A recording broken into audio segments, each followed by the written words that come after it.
സജി ചെറിയാനെതിരെ പ്രതിപക്ഷവും പ്രത്യേകിച്ച് ബി.ജെ.പിയും വി.ഡി. സതീശനുമൊക്കെ നിരന്തരം ആരോപണങ്ങൾ ഉന്നയിക്കുകയാണ്. അദ്ദേഹം രാജിവെക്കണം, രാജിവെച്ചൊഴിയണം, ഭരണഘടനാ വിരുദ്ധ പ്രസംഗം നടത്തിയതിന് മല്ലപ്പള്ളിയിൽ, അതായത് 2022 ജൂലൈ 3-ാം തീയതിയായിരുന്നു വിവാദമായ പ്രസംഗം. ഭരണഘടനയിൽ കുന്തമുണ്ട്, കുടച്ചക്രമുണ്ട് എന്നൊക്കെ പറഞ്ഞുള്ള ആ ഒരു സറ്റയർ പ്രസംഗം. അത് ഭരണഘടനാ വിരുദ്ധമല്ല, ഭരണഘടനയെ വിമർശിക്കുക മാത്രമാണ് ചെയ്തത് എന്ന തരത്തിൽ പോലീസ് തിരുവല്ല കോടതിയിൽ റിപ്പോർട്ട് സമർപ്പിച്ചിരുന്നു. കോടതി ആ റിപ്പോർട്ട് അംഗീകരിച്ച് ഇത് ഭരണഘടനാ വിരുദ്ധമല്ലെന്ന് പറയുകയും ചെയ്തു. അതിനെ തുടർന്നാണ് സജി ചെറിയാൻ മന്ത്രിസഭയിലേക്ക് തിരികെ എത്തുന്നത്, വീണ്ടും സത്യപ്രതിജ്ഞ ചെയ്ത് അദ്ദേഹം തിരികെ എത്തുന്നത്. എന്നാൽ ഇപ്പോൾ ഹൈക്കോടതി പറഞ്ഞു സജി ചെറിയാൻ ഗൗരവമുള്ള കുറ്റമാണ് ചെയ്തത്, പോലീസിൻ്റെ അന്വേഷണം ശരിയായ ദിശയിലല്ല നടന്നത്, തെളിവുകൾ പരിശോധിച്ചില്ല, ഏകപക്ഷീയമായിരുന്നു അന്വേഷണം, മാധ്യമപ്രവർത്തകരുടെ മൊഴി രേഖപ്പെടുത്തിയിട്ടില്ല, നിഷ്പക്ഷരായ ആളുകളുടെ മൊഴി രേഖപ്പെടുത്തിയിട്ടില്ല, വീഡിയോ ഫുട്ടേജ് ഹാജരാക്കിയിട്ടില്ല എന്നൊക്കെ ഹൈക്കോടതി കണ്ടെത്തുകയും കീഴ്ക്കോടതിയുടെ വിധി അസാധുവാണെന്ന് പറഞ്ഞ് പുനരന്വേഷണത്തിന് നിർദ്ദേശിക്കുകയും ചെയ്തു. സർക്കാർ അത് കൃത്യമായി തന്നെ കണ്ടു, അത് ക്രൈംബ്രാഞ്ച് അന്വേഷണത്തിന് വിടുകയും ചെയ്യും. എന്നാൽ സജി ചെറിയാനെ പാർട്ടി ഇപ്പോൾ തള്ളി പറയില്ല. മറ്റൊന്നുമല്ല, ഒരിക്കൽ ധാർമ്മികതയുടെ പേരിൽ അദ്ദേഹം സ്ഥാനം രാജിവെച്ച് ഒഴിഞ്ഞിരുന്നു. പിന്നീട് പോലീസ് അന്വേഷണം നടന്നു, കോടതി വിധി വന്നു, തുടർന്നാണ് അദ്ദേഹം മന്ത്രിസ്ഥാനത്തേക്ക് തിരികെ എത്തുന്നത്. ഇനിയിപ്പോൾ ധാർമ്മികതയുടെ പേര് വെച്ച് അദ്ദേഹത്തെ മാറ്റി നിർത്തിയാൽ, അദ്ദേഹം മാറണമെന്ന് പറഞ്ഞാൽ, ഇനി കഷ്ടിച്ച് 1.5 വർഷം കൂടിയേ ഉള്ളൂ സർക്കാരിൻ്റെ ആയുസ് അല്ലെങ്കിൽ കാലാവധി.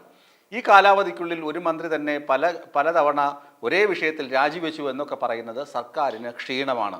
ഒന്നത്. 2, പാർട്ടിക്കും ക്ഷീണമാണ്. പാർട്ടി ഭരണഘടനയെ എപ്പോഴും പിന്താങ്ങുകയും ഭരണഘടന ഉയർത്തിപ്പിടിച്ച് ബി.ജെ.പി. സർക്കാരിനെതിരെ ആഞ്ഞടിക്കുകയും ചെയ്യുന്ന പാർട്ടിയാണ് CPM.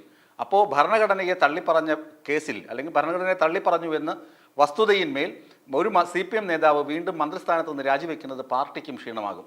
അതാണ് ഇന്ന് സംസ്ഥാന സെക്രട്ടേറിയറ്റിൽ നടന്ന പ്രധാനപ്പെട്ട ചർച്ച. 2 മാർഗങ്ങളിലൂടെ സജി ചെറിയാനെ സംരക്ഷിക്കാൻ പാർട്ടി ശ്രമിച്ചു. ഒന്ന്, ക്രൈംബ്രാഞ്ച് അന്വേഷണത്തിന് സർക്കാർ ഉത്തരവിടുക, അപ്പോൾ കോടതി പറഞ്ഞത് സർക്കാർ അക്ഷരം പ്രതി പാലിച്ചു എന്നാകും. മറ്റൊന്ന്, ധാർമ്മികതയുടെ പേരിൽ ഇനി സജി ചെറിയാനെ മാറ്റി നിർത്തില്ല. അദ്ദേഹം ഒരിക്കൽ ഇതിന് ധാർമ്മികതയുടെ പേരിൽ രാജിവെച്ച മനുഷ്യനായതുകൊണ്ട്, അല്ലെങ്കിൽ നേതാവായതുകൊണ്ട് അദ്ദേഹത്തെ ഇനി ഒരിക്കലും അങ്ങനെ രാജിവെക്കാൻ നിർബന്ധിക്കുകയില്ല, രാജിവെച്ച് മാറി നിൽക്കുകയില്ല എന്ന് പാർട്ടി ഇന്ന് തീരുമാനിക്കുകയായിരുന്നു. സജി ചെറിയാൻ ശരിക്കും പറഞ്ഞാൽ ആശ്വാസത്തിൻ്റെ സമയമാണ്. പാർട്ടി മുമ്പ് ഇതുപോലെ തന്നെ ആ പ്രസംഗം നടന്ന ദിവസങ്ങളിൽ മാധ്യമപ്രവർത്തകർ ചോദിച്ചു, ഇക്കാര്യത്തിൻ്റെ പേരിൽ താങ്കൾ രാജിവെക്കുമോ എന്ന് ചോദിച്ചപ്പോൾ എന്തിന് രാജിവെക്കണം എന്ന് ചോദിച്ച സജി ചെറിയാനാണ് പാർട്ടിയുടെ സംസ്ഥാന സെക്രട്ടേറിയറ്റ് കൂടി സജി ചെറിയാൻ രാജിവെക്കണം ധാർമ്മികതയുടെ പേരിൽ എന്ന് പറഞ്ഞ് മാറ്റി നിർത്തിയത്. ഇനി ഇതിൻ്റെ നിയമങ്ങളും നിയമവശങ്ങളുണ്ട്. ഒരു ജനപ്രതിനിധിക്കെതിരെ കേസെടുത്തു എന്ന് പറഞ്ഞതുകൊണ്ട് മാത്രം അദ്ദേഹം രാജിവെക്കണമെന്നില്ല, അദ്ദേഹം രാജിവെച്ച് പദവി ഒഴിയണമെന്നില്ല. അതിന് 2 വർഷത്തെ ശിക്ഷാവിധി ലഭിച്ചാൽ മാത്രമേ അദ്ദേഹം രാജിവെക്കേണ്ട ആവശ്യം വരുന്നുള്ളൂ. നമുക്കറിയാം രാഹുൽ ഗാന്ധിയുടെ സംഭവം, നരേന്ദ്രമോദിയെ കടന്നാക്രമിച്ചു എന്ന് അല്ലെങ്കിൽ ആക്ഷേപിച്ചു എന്ന പേരിൽ ഗുജറാത്തിലെ കോടതി എടുത്ത കേസിൽ രാഹുൽ ഗാന്ധിക്ക് 2 വർഷം ശിക്ഷ ലഭിച്ചിരുന്നു. ആ സമയത്ത് തന്നെ അദ്ദേഹത്തിന് MP സ്ഥാനം നഷ്ടമാകുകയും അദ്ദേഹത്തിൻ്റെ വീട് തിരിച്ചു പിടിക്കുകയും ഒക്കെ ചെയ്തു. വളരെ ഹറിബറിയായിട്ട് ചെയ്ത നാടകങ്ങളൊക്കെ നമുക്കറിയാം, കേന്ദ്ര സർക്കാർ ചെയ്ത നാടകം. അതിനുശേഷം സുപ്രീം കോടതി ആ വിധി സ്റ്റേ ചെയ്തു. അപ്പോഴേക്കും അദ്ദേഹത്തിന് ആ MP സ്ഥാനം തിരികെ ലഭിച്ചു. ഇതാണ് വാസ്തവം. അതായത് 2 വർഷം ശിക്ഷ ലഭിക്കുകയാണെങ്കിൽ മാത്രമേ ജനപ്രതിനിധികൾ അതാത് ഭരണഘടനാ സ്ഥാപനങ്ങളിൽ നിന്ന് മാറി നിൽക്കേണ്ട ആവശ്യമുള്ളൂ, അല്ലെങ്കിൽ രാജിവെച്ച് മാറേണ്ട ആവശ്യമുള്ളൂ. ഇനി ശിക്ഷ ലഭിച്ചാൽ രാജിവെക്കേണ്ട ആവശ്യമില്ല, ഓട്ടോമാറ്റിക്കായിട്ട് തന്നെ നിങ്ങളുടെ അധികാരം നഷ്ടമാകും. അതാണ് നമ്മുടെ നാട്ടിലെ നിയമവ്യവസ്ഥ. അത് വന്നത് തന്നെ അടുത്ത കാലത്താണ് ആ നിയമം പ്രാബല്യത്തിൽ വന്നതും.